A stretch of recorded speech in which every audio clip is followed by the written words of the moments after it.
আসসালামু আলাইকুম ওয়া রাহমাতুল্লাহি তাআলা ওয়া বারাকাতুহু। প্রিয় দর্শক শ্রোতা, আশা করি সকলেই ভালো আছেন। চলছে পবিত্র মাহে রমাজান। এই মাস বরকতের মাস, নাজাতের মাস, মাগফিরাতের মাস, দোয়া কবুলের মাস, কোরআন নাযিলের মাস। এই মাসে মুমিন বান্দা বান্দিগণ রোজা রাখবে, সাহারি করবে, ইফতার করবে।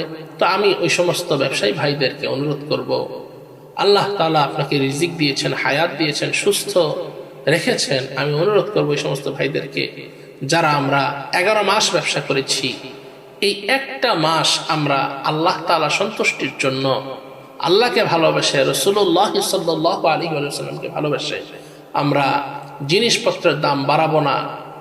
আমি যেই ফলটা বিক্রি করছি একজন মুমিনের কাছে, এই ফলটা দিয়ে, এই খেজুরটা দিয়ে, এই পণ্যটা দিয়ে ওই বান্দা ইফতার করবে, ওই বান্দি ইফতার করবে, এটার সওয়াব আমিও পাবো। এজন্য আমি ভাইদেরকে অনুরোধ করে বলবো, আমরা অবশ্যই, বিশেষ করে হোটেল ব্যবসা যারা আমরা করি, যারা আমরা ভাজা পড়া বিভিন্ন বিষয়ে আমরা বিভিন্ন খাবার আমরা তৈরি করে বিক্রি করে থাকি, অবশ্যই আমরা কেউ খারাপ তেল দিয়ে অথবা খারাপ জিনিস দিয়ে আমরা খাবার তৈরি করব না।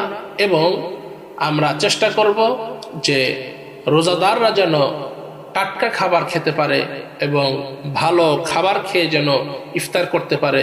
এজন্য আমি ভাইদেরকে অনুরোধ করব, আমরা এই সমস্ত উল্টাপাল্টা কাজ থেকে বিরত থাকব।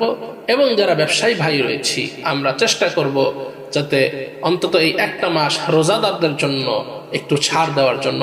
আল্লাহ তাআলা আপনার ব্যবসাকে বরকতময় করে দিবেন ইনশাআল্লাহ।